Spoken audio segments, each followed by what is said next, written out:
قرآن کریم میں ہے کہ حضرت موسیٰ علیہ السلام جب پیدا ہوئے،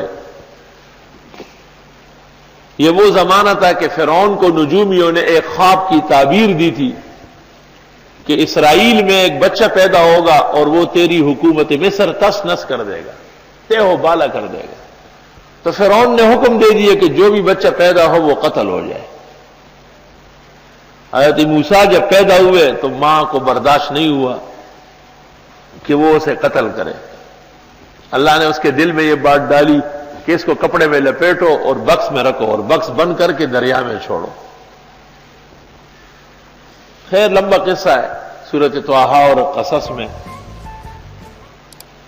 اب وہ صندوق جس میں حضرت موسیٰ ہے وہ دریائے نیل سے اس سمت پہ چل پڑا جہاں سے نہر فرعون کے دربار میں جا رہی ہے۔ اندازہ لگاؤ، فرعون کی بیوی اوپر بیٹھی تھی، اس نے دیکھا کہ وہ ایک صندوق پانی میں جا رہا ہے، نوکروں کا پکڑو۔ جب پکڑ کے لایا گیا اور کھولا گیا تو اس میں حضرت موسیٰ علیہ السلام بیٹھے ہوئے۔ اللہ تعالیٰ نے اس کے دل میں ایسی محبت ڈالی کہ اس نے کہا یہ بچہ ہم پالتے ہیں۔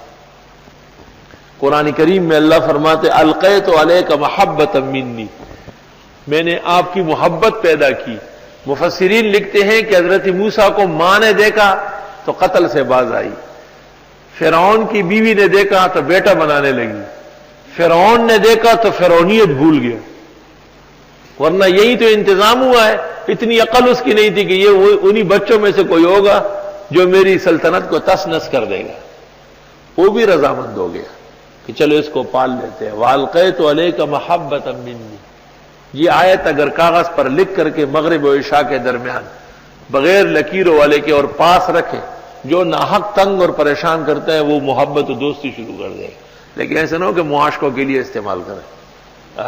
سامعین، اس ناسوتی عالم میں اور اس احتیاج اور نیازمندی کے جہان میں تین ذمہ داریاں بہت ضروری۔ ایک، اللہ کو پہچاننا،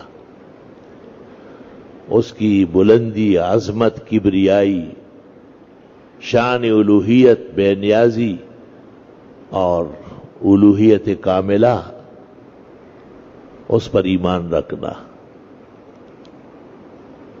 اللہ تعالیٰ کی عظمت جب دل میں بیٹھ جاتی ہے تو پھر چیزیں خوف نہیں پیدا کر سکتی ہے۔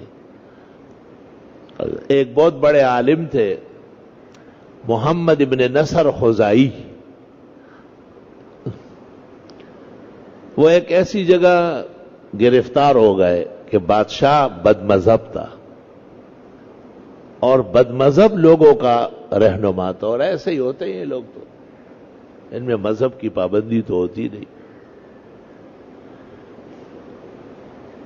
بڑے میدان میں گفتگو کر رہے تھے، چاروں طرف بادشاہ اور ان کے لوگ ہیں، اور اس کے ساتھ تھوڑے سے طلباء ہیں اور مولوی صاحب ہیں، امام زمانے کا۔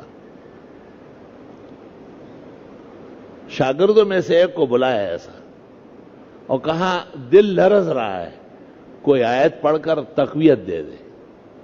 تو شاگرد نے یہ آیت پڑھی، الیس اللہ بکاف عبدہ، کیا اللہ اپنے بندے کے لیے کافی نہیں؟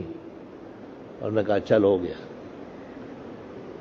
ایسی ہمت بلند ہوئی، دل مضبوط ہوا، آواز بڑی ہو گئی، بھولے ہوئے دلائل یاد آئے، اور بڑے میدان میں سب سے پہلے بادشاہ مسلمان ہوا اور حق قبول کرنے کا اعلان کر دیا کہ امام محمد ابن نصر خزائی اہل حق عالم معلوم ہو رہا ہے۔ الیس اللہ بکاف عبدہ، جو قرآن کو سمجھے ان کو قرآن سے توانائی ملتی۔ لا الہ الا اللہ وحدہ لا شریک لہ۔